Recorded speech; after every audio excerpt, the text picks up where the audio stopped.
merah ini. Kalau kursor dokter kelihatan nggak sih di situ? Terlihat, Dok.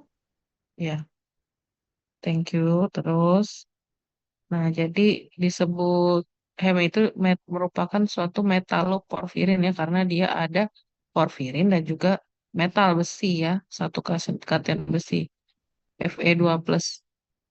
Ya, Fe2+ Ferri apa Vero deh?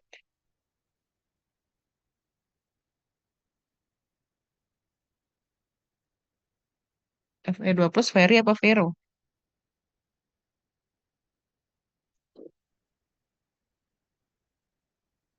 Halo,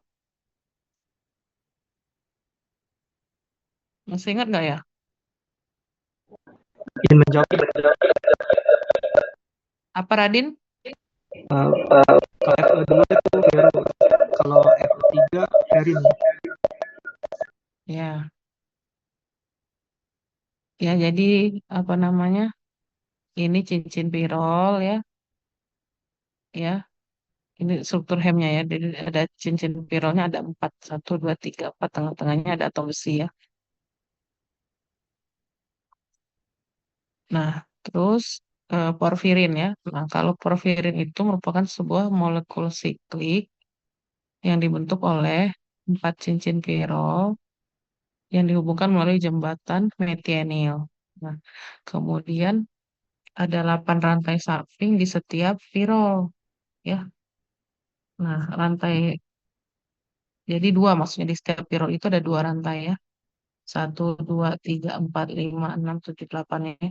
Nah, rantai samping ini nanti ada yang kelompok asetil, ada yang kelompok propionil, metil, sama vinil. Nah, porfirin yang berbeda memiliki sifat rantai samping yang bervariasi. Jadi bergantung pada kelompok substitusi terbagi menjadi seri satu dan seri 3. Kalau seri satu susunannya simetris, seri 3 susunan asimetris. Nah, kemudian sifat besi pada heme. Jadi pada atom nitrogen dari empat cincin pirol itu membentuk kompleks dengan logam ya, seperti besi dan magnesium. Nah, jumlah ikatan koordinat dengan besi di heme itu ada 6 ikatan. Ada 4 ikatan cincin pirol ya, A, B, C, D, E. 4 cincin pirol A, B, C, D ya, A, B, C, D. Satu penghubung ke protein, ini satu penghubung ke oksigen ya atau dua. Nah, metaloprotein itu sebenarnya bukan hemoglobin saja, tapi ada juga yang lain. Contohnya ini ya, apa namanya, mioglobin. Kalau mioglobin ini strukturnya sama seperti Hb, dia monomer. Dia terdapatnya pada otot, makanya disebut mioglobin ya. Mio kan otot. Strukturnya tersier protein, fungsinya sama penyimpanan oksigen. Fungsinya untuk penyimpanan oksigen. Nah, metaloprotein yang lainnya itu contohnya lagi sitokrom. Jadi dia merupakan porfirin besi yang terkonjugasi dengan protein. Nah, terus apa namanya merupakan komponen rantai respiratori dalam mitokondria dan elektron transport ya. Jadi sitokrom P450 ini dia berfungsi dalam hidroksilasi mikrosomal. Selanjutnya metaloprotein yang lain yaitu katalase. Nah, ase, jadi dia porfirin besi yang mengandung enzim. Jadi dia terdapat pada hewan. Bekerjanya pada hidrogen peroksida. Selanjutnya lagi peroksidase sama dia mengandung enzim, tapi dia terutama pada tumbuhan. Sama juga dia seperti katalase bekerja pada hidrogen peroksida. Selanjutnya itu ada triptofan pirolase. Nah, ini sama juga mengandung enzim, dia bekerjanya pada triptofan. Ya. Nah, ini biosintesis HEM. Jadi dia itu terjadi di sumsum tulang itu 85%. Sisanya di hati di dalam sitokrom ya. Lokasi selnya itu kalau nggak di mitokondria di sitoplasma ya. Untuk membentuk suatu HEM itu diperlukan substrat yaitu suksinil CoA dan glisin. Nah, kemudian nanti diperantarai beberapa substansi lain seperti delta aminolefulinic acid atau delta ALA, kemudian ada porfobilinogen atau PBG turun pirol, terus ada uroporfirinogen 3, kemudian ada protoporfirin 9. Ya. Nah, enzim yang mengatur kunci pembentukan hem ini yaitu adalah alasintase ya. Nah, yang pertama ya, dari succinyl-CoA dengan glisin itu bersama dengan maksudnya dibantu oleh enzim alasintase dia membentuk delta amino beta ketoadipat ya. Kemudian di sana nanti delta amino beta ketoadipat ini dibantu lagi dengan alasintase dia membentuk ALA ya. ALA ini ya amino levulinic acid ya. Nah, ini terjadi di dalam mitokondria ya. Kemudian selanjutnya dari delta ALA tadi, delta aminolevulina tadi, dia meninggalkan mitokondria masuk ke sitoplasma. Kemudian dari dua molekul ALA itu bergabung memadat membentuk porfobilinogen ini ya, yang dikatalisasi oleh enzim ALA dehidratase ya, atau namanya porfobilinogen sintase ya. Selanjutnya, yang porfobilinogen yang sudah terbentuk tadi, kemudian dia memadat lagi ya, 4 molekul porfobilinogen memadat bergabung, itu dia membentuk uroporfirinogen 3 ya, dikatalisasi oleh dua enzim yaitu uroporfirinogen sintase atau PBGDE-manase dengan uroporfirinogen kosintase ya. Kemudian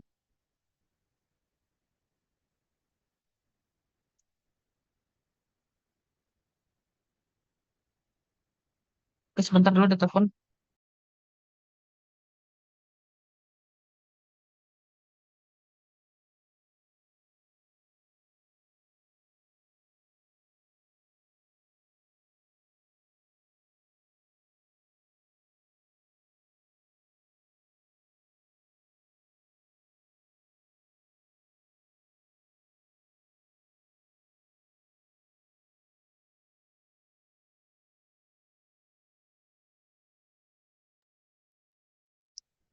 Lanjut. Nah, setelah terbentuk uroporfirinogen 3 ini, dia berubah lagi menjadi kro- koproporfirinogen 3 ya, melalui reaksi dekarboksilasi ya, membuang karbon dioksida dengan dibantu oleh uroporfirinogen dekarboksilase ya enzimnya ya. Nah, reaksi ini terjadi di dalam sitosol. Setelah itu nanti apa namanya? eh, Setelah terbentuk koproporfirinogen 3 ini, dia akan kembali lagi ke mitokondria.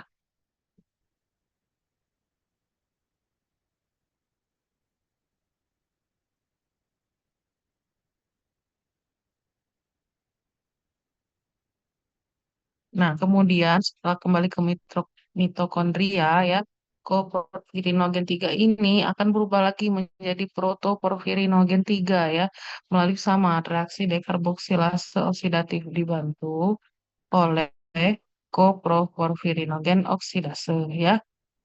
Nah, dua residu propionat ini di dekarboksilasi oksidatif menjadi kelompok fine ya di mitokondria. Nah, kemudian dari protoporfirinogen 3 itu akan menghasilkan protoporfirin 3 ya dengan bantuan atau dikatalisasi oleh protoporfirinogen oksidase. Nah, selanjutnya ya ini baru penambahan zat besinya ya. Fero dimasukkan ke dalam protoporfirin 3 kemudian dikatalisasi oleh enzim ferrokelatase atau hemsintase ya. Setelah ini barulah terbentuk hem ya. Kalau terakhir ini ya. Nilai terakhirnya. Nah, ini pathway-nya yang secara ringkasnya ya diilustrasikan di gambar ini. Jadi ini di sitoplasma yang sebelah kanan. Nah, ini yang di kiri ini di dalam mitokondria ya. Jadi pertama di mitokondria dulu yang glisin fosfosinyl CoA, kemudian menjadi delta ALA, terus keluar ke sitoplasma, terus lanjut sampai nanti pas sudah jadi koproporfirinogen 3 masuk lagi ke mitokondria menjadi protoporfirin bagian 3, protoporfirin 3 dan heme ya. sama ini kayak tadi ya. Nah, apa saja sih yang meregulasi sintesis HEM? Yaitu yang pertama itu ada alasintase, terus eh, sintesis apa gangguan dari logam berat, kemudian eritropoietin, terus beberapa substansi lain juga obat-obatan, sama obat obat-obatan yang di metabolisme dalam hati. Yang pertama alasintase. Jadi tempat utama regulasi tadi seperti yang sudah dikatakan sebelumnya itu berada pada tingkat alasintase ya. Eh, Hal ini diatur oleh mekanisme represi. Jadi dia HEM itu sendiri, HEM itu bisa menghambat sintesis alasintase dengan bertindak sebagai korepresor. Ya, jadi misalnya HEM-nya itu sudah terbentuk cukup, ya sudah cukup, maka dia akan menghambat sintesis alasintase, maka tidak akan lagi terbentuk yang delta ala tadi ya, jadi dia terhenti. Nah, ini disebut efek pengaturan feedback ya. Terus yang kedua itu alasintase ini sendiri juga bisa selain diatur oleh mekanisme represi tadi juga dapat dihambat secara alosterik oleh hematin, ya zat yang namanya hematin. Jadi kalau ada kelebihan hem bebas ya tanpa rantai globin untuk diikat, maka Fe2+ itu dioksidasi menjadi Fe3+, membentuk hematin. Ya, membentuk hematin, bukan membentuk kayak hem ya. Nah, hematin ini tadi akan menghambat alasintase juga supaya tidak memproduksi hem yang berlebihan. Ya,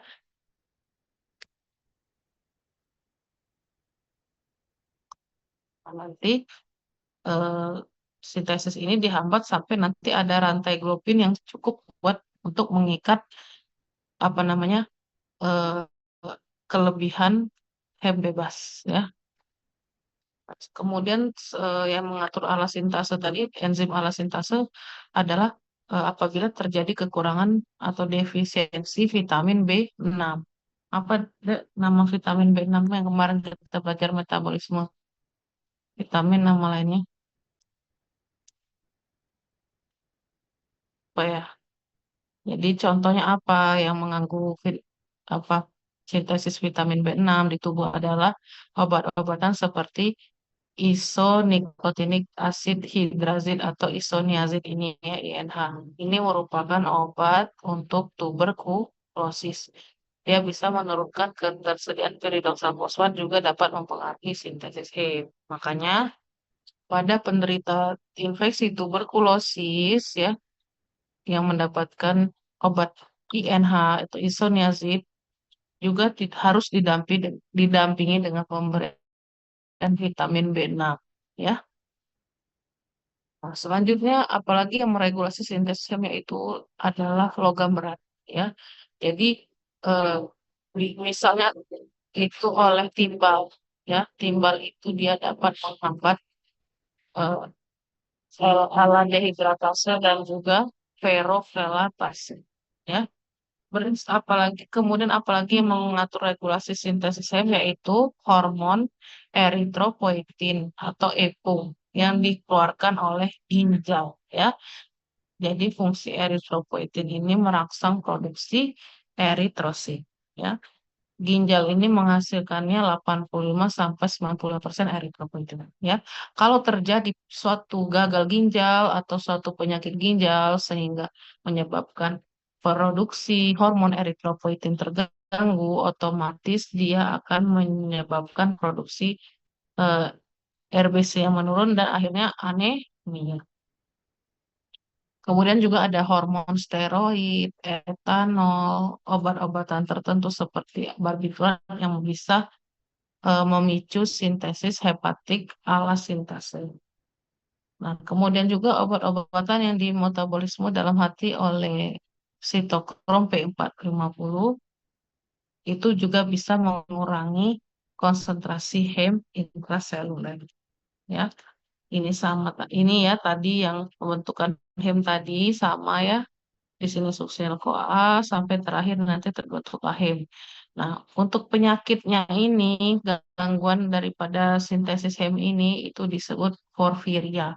Nah, porfiria ini ada bermacam-macam juga, jadi tergantung di mana defeknya. Misalnya defeknya di sini, ada kekurangan misalnya delta ala dehidratase. Maka penyakit yang timbul adalah delta ala dehidratase porfiria ya. Nah, nanti kalau misalnya di sini gangguan di formulinogen deaminase, maka penyakitnya disebut acute intermittent porfiria. Misalnya lagi gangguan di sini ya, pembentukan hidroksimetilbilen menjadi uroporfir ketiga, maka disebut congenital erythropoietic porphyria. Terus selanjutnya lagi gangguan dari pembentukan coproporfir ketiga, maka disebut porphyria cutanea tarda. Lalu kalau gangguan di sini disebut hereditary coproporphyria. Lalu di sini disebut variegated porphyria dan sampai terakhir kalau gangguan di sini pembentukan hem karena ada gangguan di ferrokeltase disebut erythropoietic porphyria ya. Nah, selanjutnya degradasi hem ya. Jadi setelah sekitar 120 hari dalam apa namanya? Sirkulasi sel darah merah itu akan diambil dan degradasi oleh retikuloendotelial system khususnya di dalam hati dan limpa ya. Jadi 85% hem mengalami degradasi dari sel darah merah, nah 15%-nya dari pergantian sel darah merah imatur dan sitokrom dari jaringan eritroid ekstra. Ya, jadi misalnya di sini dari gambar ini kan, nah eh, sel darah merah kemudian difagositasi oleh makrofag masuk, kemudian nanti didegradasi di dalam fagolisosom dipecah menjadi hem plus globin. Nah, globin nanti akan merubah menjadi asam amino ya, turunan protein ya. Kemudian hem ini nanti akan menjadi Fe dan porfirin. Nah, kalau porfirin itu nanti akan menjadi unconjugated bilirubin. Selanjutnya nanti menjadi unconjugated bilirubin plus albumin. Sedangkan besinya, Fe-nya itu bisa ditambahkan di protein, bisa disimpan dalam bentuk ferritin atau hemosiderin, atau bisa juga dilepaskan ke transferin dengan bantuan seruloplasmin. Ya. Ini juga sama ya, ya. Jadi dari hati itu ya kan sel darah biasanya sel darah merah di makrofag ya, di makrofag terus dari hati itu nanti apa namanya dari bilirubin direct dan indirect ini nanti bilirubin direct ya masuk ke empedu diubah menjadi conjugated bilirubin ya. Kemudian apa namanya? Nah, ini struktur dari hemoglobin kemudian menjadi hem, menjadi bilirubin ya di makrofag. Nah, ini dari tadi plasma ya, di hati ini plasma, ini makrofag. Ya. Nanti sudah di sini, nanti balik lagi ke plasma, bilirubinnya bersama-sama dengan albumin masuk ke hati menjadi bilirubin indirect. Ya. Nah, ini extravascular pathway for RBC destruction ya, sama lah kayak tadi ya, intinya ya. Nah, pembentukan bilirubin. Jadi langkah pertama dalam degradasi hem itu dikatalisasi oleh sistem oksigenasi hem liposomal dari sel retikuloendotelial sistemnya. Dengan adanya NADPH dan oksigen, dia enzim menambahkan gugus hidroksil ke jembatan mentil antara dua cincin pirol dengan oksidasi besi ferus secara bersamaan menjadi feri. Ya. Kemudian apa oksidasi tadi menghasilkan pemecahan cincin porfirin. Nah, besi, feri, dan karbon monoksida dihasilkan menyebabkan produksi pigmen hijau biliverdin. Terus biliverdin berkurang lalu membentuk bilirubin merah oranye. Nah, biliverdin dan turunannya itu disebut pigmen empedu. Ya, nah ini ya. Jadi bersama-sama dengan oksigen, NADPH, ion hidrogen, nah, kemudian itu akan membentuk hem itu menjadi biliverdinnya juga dilepaskan feri karbon dioksida ya membentuk biliverdin nanti dia bersama dengan NADPH dan ion hidrogen lagi apa namanya dan biliverdinatase nanti baru berubah menjadi bilirubin. Nah, bilirubin itu berikatan dengan albumin membentuk kompleks masuk ke hati. Dari hati nanti baru diubah menjadi bilirubin diglucuronide dengan bantuan enzim bilirubin glucuronil transferase ya dengan bantuan UDP glucuronic acid. Baru nanti apa namanya bilirubin itu dikeluarkan melalui ke empedu ya ini sama ya ini sama dengan yang ini ya cuman ini sih bentuknya kayak gini.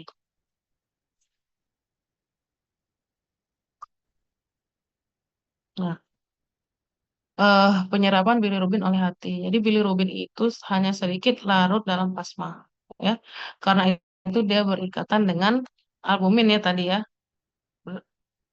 eh, dan ke menuju hati ya berikatan dulu dengan albumin baru bisa masuk ke dalam hati. Nah, nanti ada beberapa obat anionik tertentu seperti salisilat dan golongan sulfonamid. Nah, ini bisa menggantikan bilirubin dari albumin. Jadi sehingga bahayanya apa? Bilirubin itu memasuki sistem saraf pusat ya. Nah, ini bahayanya tidak jadi tidak seharusnya bilirubin masuk ke SSP ya, tapi kan nanti mau dibuang. Nah, kalau masuk ke otak itu bisa menyebabkan kerusakan otak yang potensial pada bayi ya. Bisa kejang ya bayinya. Kemudian setelah bilirubin nanti terpisah dari molekul albumin karier, nah dia dapat masuk ke hepatosit. Lalu dia berikatan dengan protein intraseluler, khususnya protein ligandin namanya ya. Nah, selanjutnya nanti yang nomor dua tadi itu nomor dua tadi penyerapan bilirubin, nah selanjutnya pembentukan bilirubin di glucuronate ya atau bilirubin direct ya. Jadi dalam hepatosit kelarutan bilirubin ini meningkat melalui tambahan dua molekul glucuronic acid ya. Jadi berkonjugasi. Kemudian dengan bantuan enzim bilirubin glucuronil transferase ya yang menggunakan UDP glucuronic acid sebagai glucuronat. Kemudian eh, dia juga mengikat bilirubin konjugasi juga mengikat albumin ini tapi lebih lemah daripada bilirubin tak terkonjugasi. Nah, selanjutnya bilirubin. Ini ekspresi bilirubinnya ke empedu ya. Jadi setelah bilirubin diglucuronid secara aktif apa namanya terbentuk, maka dia secara aktif di bawah melawan gradien konsentrasi dari hati tadi ke dalam kanalikulik empedu dan selanjutnya ke empedu ya. Nah, apa saja yang bergantung pada energi untuk mentransportasikan bilirubin di kloronil, yaitu langkah pembatasan kecepatan, terus juga penyakit hati yang bisa menghambatnya, ya. Nah, akan tetapi bilirubin tak terkonjugasi tadi atau di glucuronil ini biasanya tidak diekspresikan, ya. Setelah itu baru membentuk urobilin dalam usus ya. Jadi bilirubin di glucuronid tadi ya setelah keluar dari empedu dia dihidrolisa dan direduksi oleh bakteri dalam usus. Ya dalam usus untuk menghasilkan urobilinogen yaitu senyawa tak berwarna.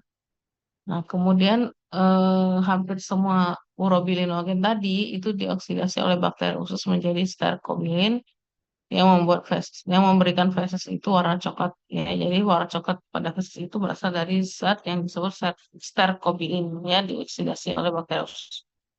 Nah, tetapi bisa juga urobilinogen tadi diserap kembali dalam usus dan memasuki darah portal ya.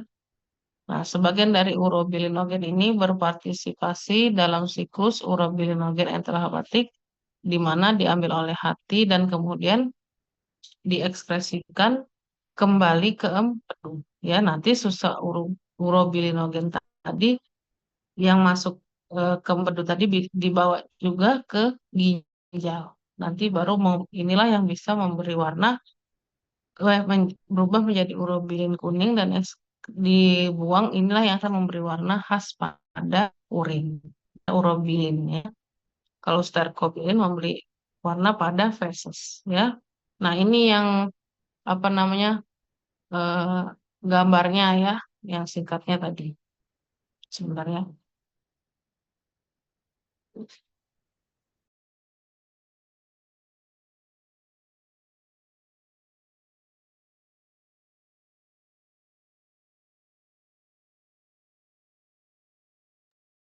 Nah, ini yang ringkasan yang ringkasan narasi dokter tadi. Jadi yang pertama ya sel darah merah jadi bukan sumber dari hemoprotein. Nah, nanti dia di breakdown ya, didegradasi hemnya tadi menjadi bilirubin. Bilirubin tadi di makrofag ini. Ya, kemudian apa namanya selain itu apa namanya di makrofag tadi makrofag daripada jaringan, kemudian lien dan juga hati ya, hepar ya. Nah, sudah dari situ dia sudah berubah jadi bilirubin. Nah, bilirubin tak terkonjugasi tadi apa namanya? Sebentar.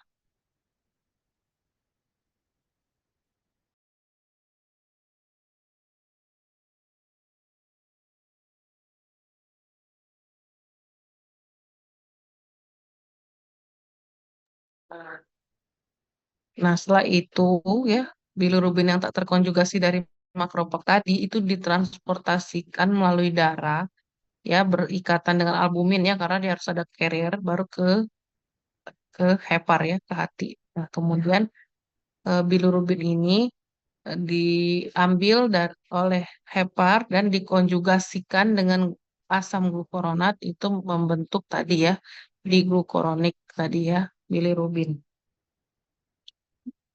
atau bilirubin direct namanya. Nah, kemudian nanti baru sesudah terbentuk bilirubin direct itu dia akan disekresikan dari hepar itu ke intestin ya ke usus. Nah, nanti di dalam usus itu asam glukuronatnya apa namanya diambil oleh bakteri sehingga ini menyebabkan bilirubin tadi berubah menjadi urobilinogen.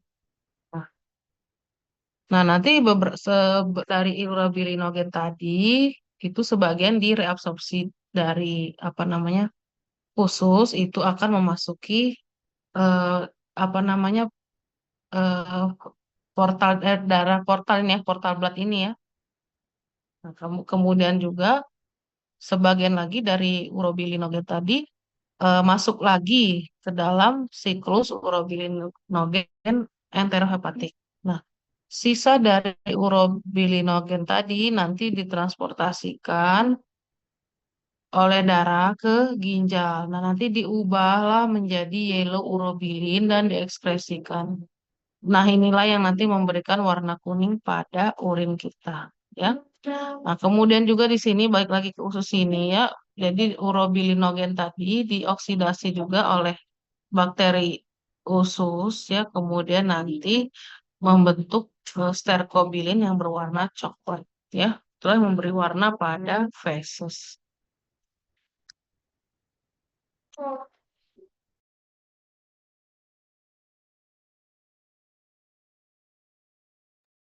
Nah, ini kadar bilirubin serum itu normalnya itu di 0,2 sampai 0,8 miligram per desiliter. Nah, kalau bilirubin unconjugated atau bilirubin indirect itu di 0,2 sampai 0,7. Nah, sisanya bilirubin direct itu atau conjugated bilirubin itu lebih sedikit cuma 0,1 sampai 0,4 miligram. Ya, dikatakan laten jaundice atau kuning ya yang bersifat laten itu bila apa kadar bilirubin itu lebih dari 1 miligram per desiliter. Dan kemudian nanti menyebabkan kuning sesungguhnya itu lebih bila kadarnya lebih dari 2 miligram per desiliter. Nah, kemudian ini kita ada apa saja sih ya gangguan metabolisme bilirubin yang disebut mau ambil apa? Hmm. Hmm. Disebut hiperbilirubinemia.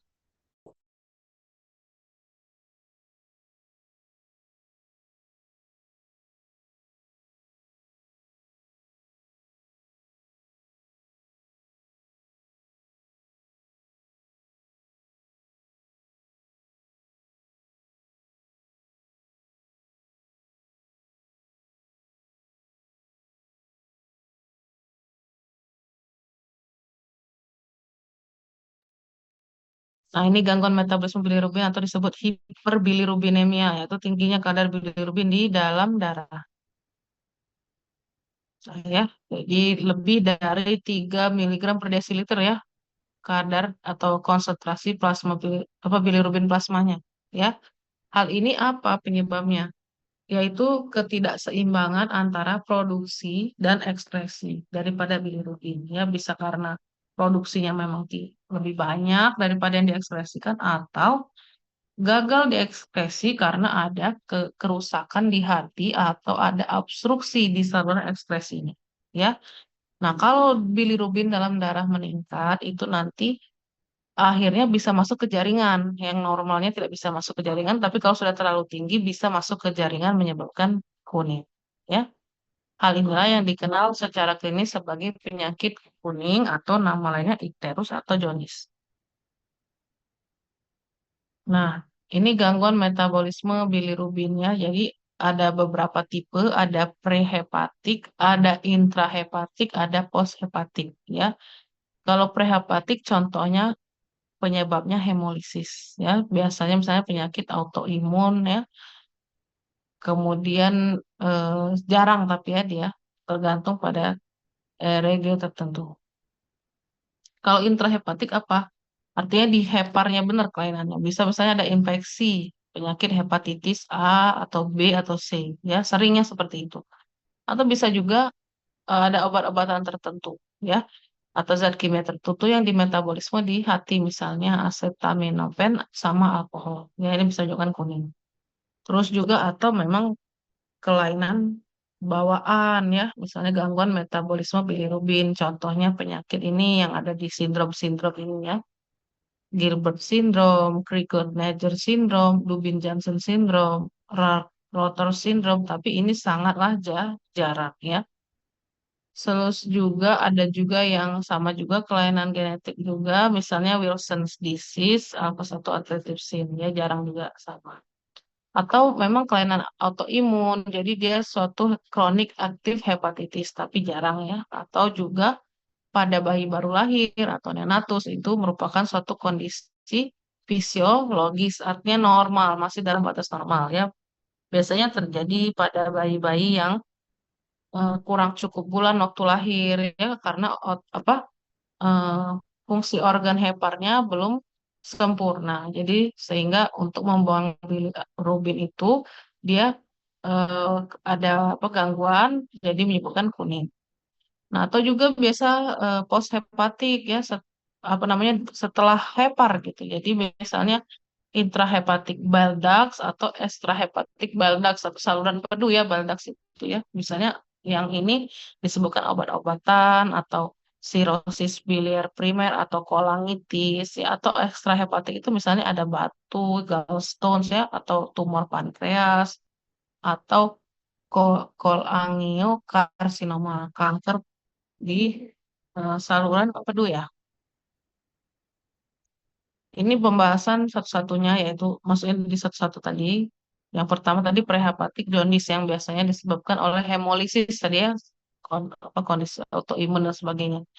Jadi dia merupakan hasil dari kelebihan produksi bilirubin ya di luar kemampuan hati untuk mengkonjugasikannya setelah hemolisis. Jadi karena banyak yang pecah sel darahnya, nah jadi dia berlebihan masuk ke dalam hati sehingga dikeluar kemampuan hati ya untuk mengkonjugasinya karena terlalu banyak yang dipecah gitu ya sel darahnya ya.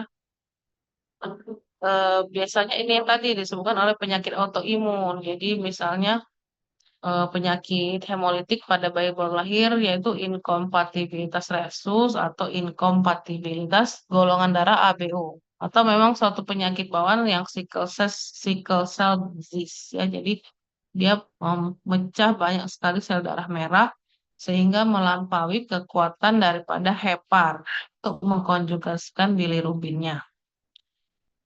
Nah, di sini kalau konsentrasi bilirubin tak terkonjugasi atau bilirubin indireknya yang tinggi, ya, yang tingginya bilirubin indirek, ya, di normalnya di 0,5 sampai 1 miligram per desiliter, nah itu lebih tinggi lagi. Yang kedua yang intrahepatik jaundice, yang kelainan memang di dalam hati ya, misalnya sehingga menyebabkan gangguan penyerapan, gangguan konjugasi, gangguan sekresi bilirubin ya. karena ada gangguan atau disfungsi pada sel hepar atau hepatosit ya. Nah, dalam kasus ini hiperbilirubinemi bisanya disertai dengan kelainan pada penambah biokimia fungsi ya. Artinya apa? Gangguan pada misalnya SGOT, SGPT gitu ya, alkalin fosfatase gitu ya, dan lain-lain. Yang terakhir itu pos hepatik jaundice. Jadi memang dia di luar daripada hepat. Jadi misalnya ada di saluran empedunya atau biliaritrinya ada penyumbatan, kemudian apa namanya, sehingga menyebabkan bilirubin plasma terkonjugasi dan metabolit empedu itu dia berkumpul ya seperti asam empedu dia terakumulasi dalam plasma ya. Nah, biasanya apa? Dia karena gagal tadi maka dia tinjanya berwarna pucat karena gagal membentuk bilirubin atau sterkobilin tadi ataupun urobilin ya. Dan urinnya nanti bisa berwarna gelap ya karena dia yang meningkat itu adalah bilirubin conjugatednya ya, bilirubin direknya ya. Nah, tapi kalau memang sudah obstruksinya total maka urobilin pun nanti tidak ada di urin ya. Ini contoh tadi ya sama ya, examples of hyperbilirubinemia. Yang A tadi yang prehepatic jaundice ya akibat anemia hemolitik ini contohnya ya kelebihan hemolisis ya. Sehingga yang meningkat itu bilirubin indirect di darah. Nah, kalau hepatic jaundice ya misalnya contohnya penyebabnya penyakit hepatitis itu yang meningkat dua-duanya ya karena yang rusak memang hepa jadi di bilirubin direct dan indirect meningkat semua. Kemudian yang terakhir itu biliary ductstone, artinya batu di saluran bilik empedu ya. Nah, setelah hati kelainannya. Jadi ini yang bisa menyebabkan bilirubin terkonjugasinya yang meningkat di darah.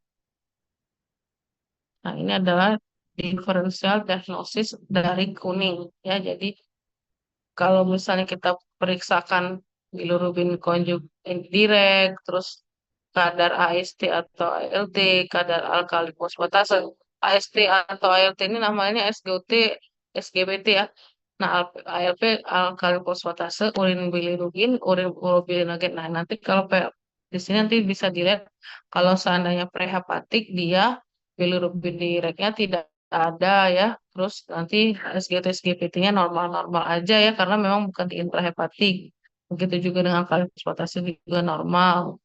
Tetapi dia urin bilirubinnya tidak ada ya, hanya ada urin urobilinogen.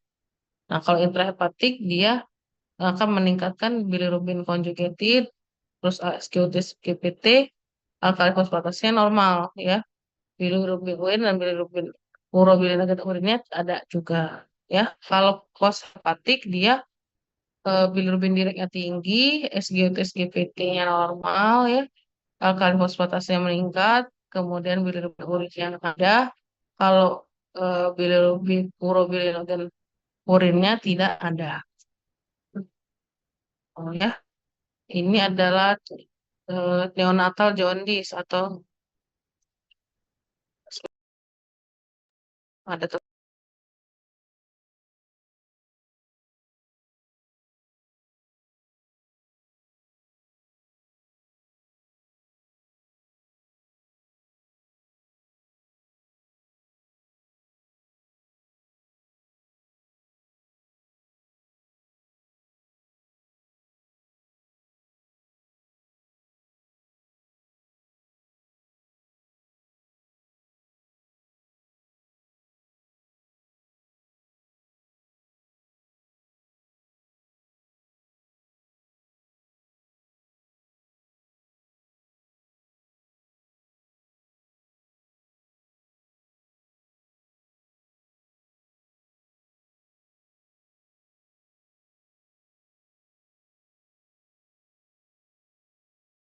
oke, sorry ya.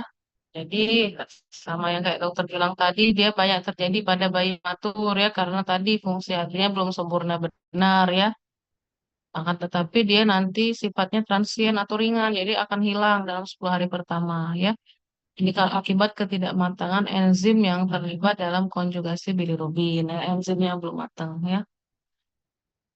Kalau kadar bilirubin tak terkonjugasi yang tinggi itu bersifat toksik bagi bayi baru lahir. Jadi karena dia apa bisa melewati sawar darah otak, ya nanti nanti bisa bilirubin yang naik ke otak itulah yang bisa menyebabkan turn icterus yaitu kejang, ya tidak sadar, ya. Nanti yang dikhawatirkan untuk jangka panjangnya bisa menyebabkan gangguan, misalnya gangguan otak, ya, jadi keterlambatan perkembangan atau IQ-nya yang bermasalah, ya. Nah, maka dari itu kalau memang kadar bilirubinnya diukur terlalu tinggi, maka harus dilakukan fototerapi pada bayi tersebut menggunakan sinar UV, ya, untuk mengubah menjadi bentuk yang larut dalam air sehingga tidak beracun sehingga bisa diekspresikan melalui urin, ya.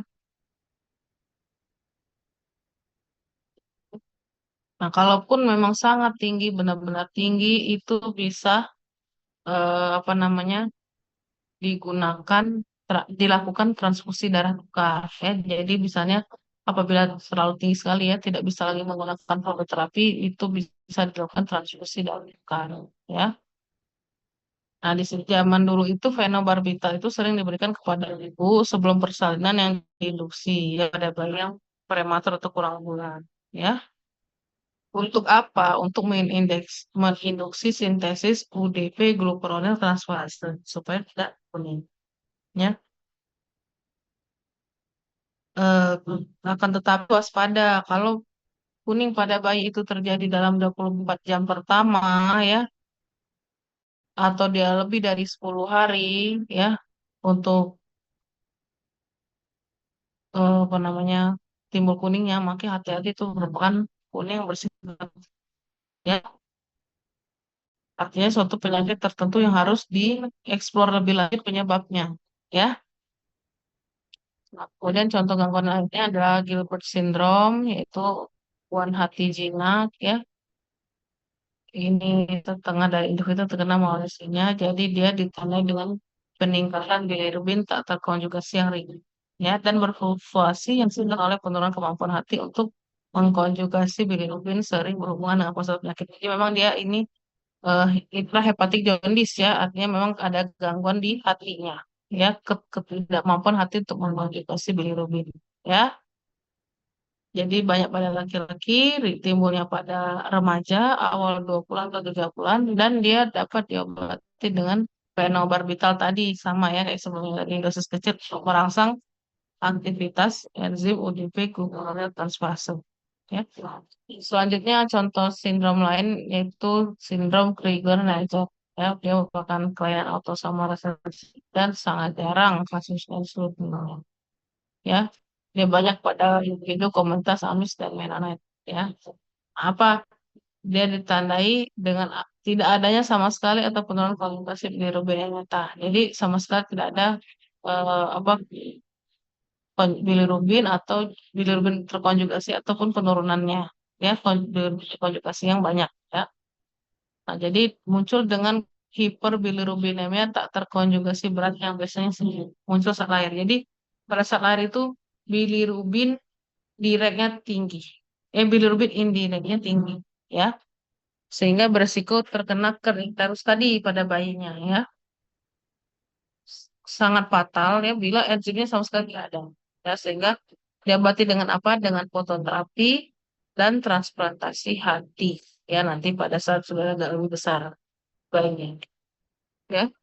Selanjutnya juga sindrom Dubin Johnson dan Reuters, ya, sama dia gangguan pada sekresi bilirubin terkonjugasi, ya, bilirubin.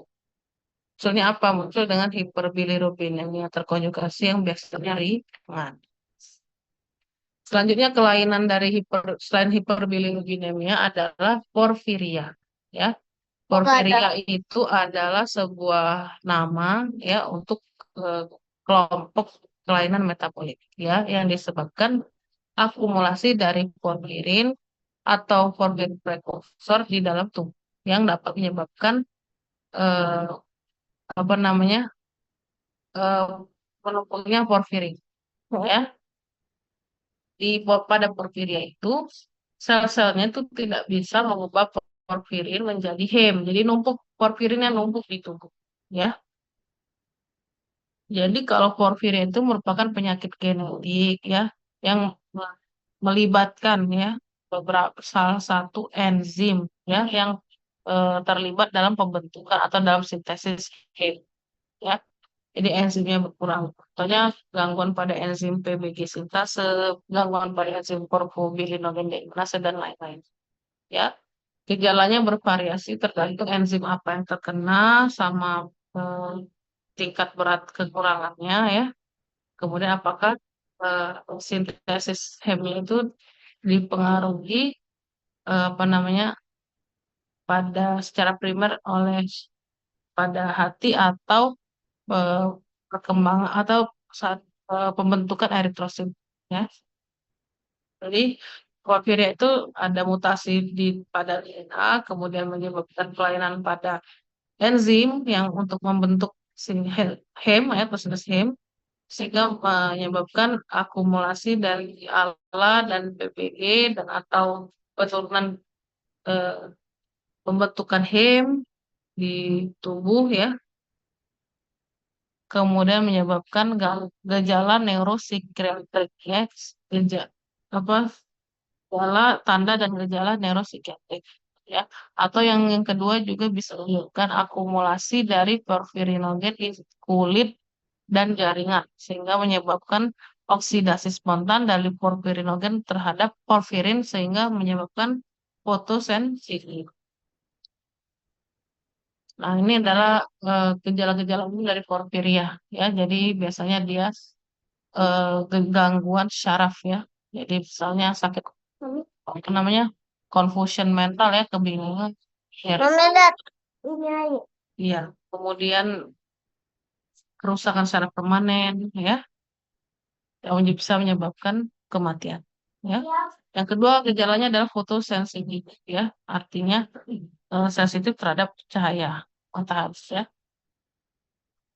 Karena apa? Dia menyebabkan pembentukan superoxide radicals ini yang bisa menyebabkan kerusakan kulit ya. Nah, kemudian juga porfirin ini menyebabkan ekspresinya itu di urin dan di feses itu meningkat banyak ya. Nah, sehingga bisa menyebabkan urin itu berwarna port wine color ya, warna gelap ya seperti anggur ya.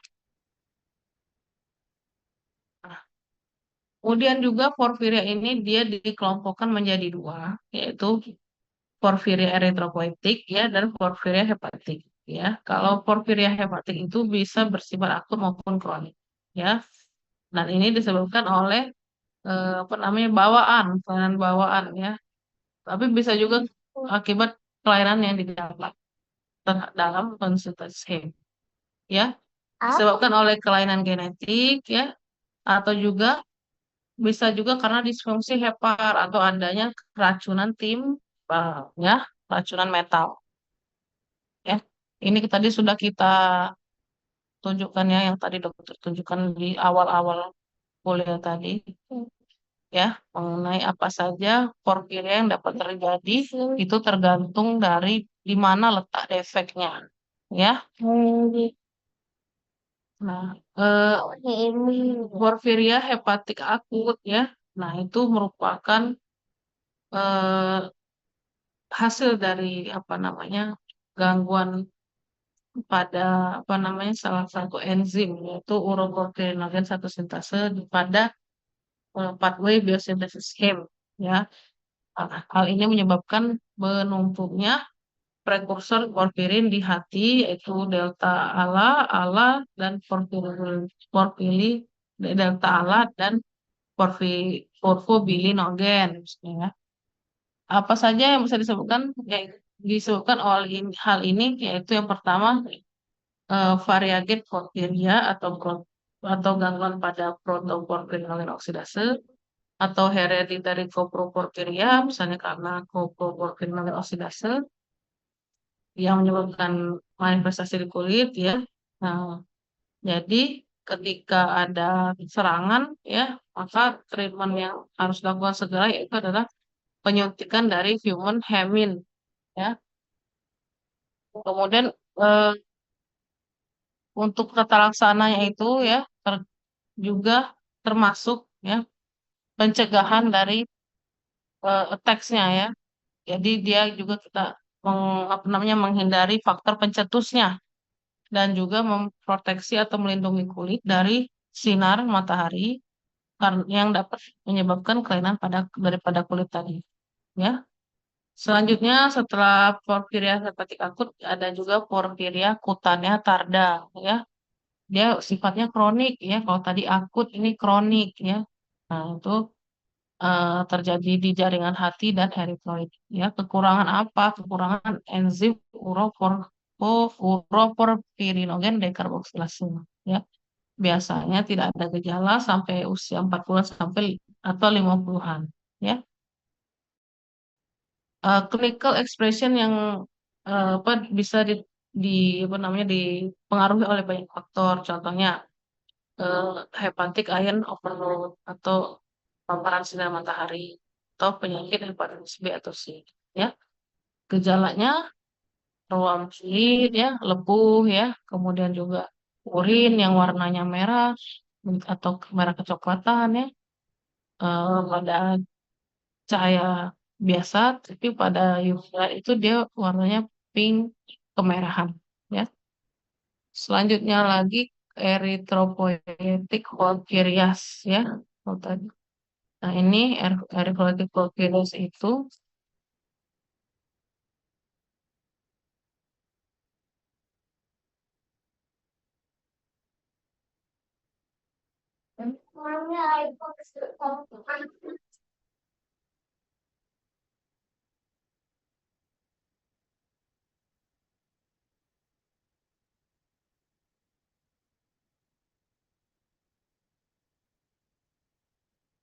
kelihatan nggak deh slide-nya?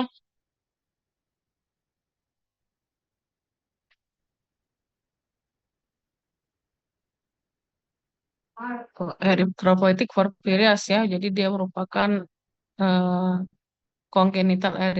terdiri dari congenital erythropoietic porphyria karena gangguan di uroporfirinogen 3 sintase dan juga ada erythropoietic protoporphyria gangguan ferrokelatase ya. Gejalanya termasuk ruam kulit sama lepuh ya pada awal-awal kelahiran, kemudian juga sirosis lever, kolestatik, dan juga gagal hepar yang progresif. Tata laksananya itu dengan pemberian obat anti muntah dan anti nyeri, kemudian pemberian hemin ya untuk menurunkan sintesis dari alasentase, juga perlindungan terhadap paparan sinar matahari dan juga obat-obat yang mencetuskan. Ya, nah, yang ini tadi ya apa namanya ringkasannya tadi ya dari yang paparan tadi ya. Jadi misalnya ini ya dari pembentukan hem ini misalnya gangguan di sini pemberian Vero tadi ya. Ini disebut erythropoietic protoporphyria gitu ya. Kalau gangguannya di sini antara protoporphyrin 9 dengan protoporphyrin 9 itu variegat porphyria ya. Jadi ini bentuk apa nanti akut kah, apa kronik kah ya bentuknya ya, apa gangguannya dia gimana ya. Terus gejalanya apa? Nanti di sini ada semua penjelasannya ya. Lebih enak sebenarnya melihat dari sini ya. Nah, tapi rupanya ada juga porfiria yang sifatnya didapat ya tadi ya setelah selain yang memang bawaan genetik atau kongenital ada yang sifatnya didapat ya misalnya akibat keracunan hexochlorobenzen ya. Jadi waktu itu terjadi di negara Turki tahun 50-an ya. Dia memakan roti yang eh, terkontaminasi fungisida hexochlorobenzen. Ini menyebabkan porphyria acquired ya yang kutannya tarda akibat gangguan di enzim uroporfirinogate dekarboksilase menyebabkan hypertrichosis ya sehingga banyak bulu-bulu tumbuh termasuk di wajah. Jadi disebut monkey children ya. Di tadi ya keracunan timbal juga bisa menghambat ferrokeratase dan aldehydatase ya. Terus juga biasanya terus kalau pada anak-anak bisa menyebabkan gangguan perkembangan, IQ yang rendah, hiperaktif, sulit tidur, dan masalah kesehatan lainnya. Kalau pada dewasa bisa menyebabkan nyeri perut yang berhebat atau gangguan kebingungan dan gejala lain. Oke, Boleh gak lihat? terima kasih. Mami boleh gak Ayu lihat Ya, TikTok? ya boleh ya. Udah selesai kuliah kita, selanjutnya kita akan kuis dulu ya. Nanti sini kuisnya.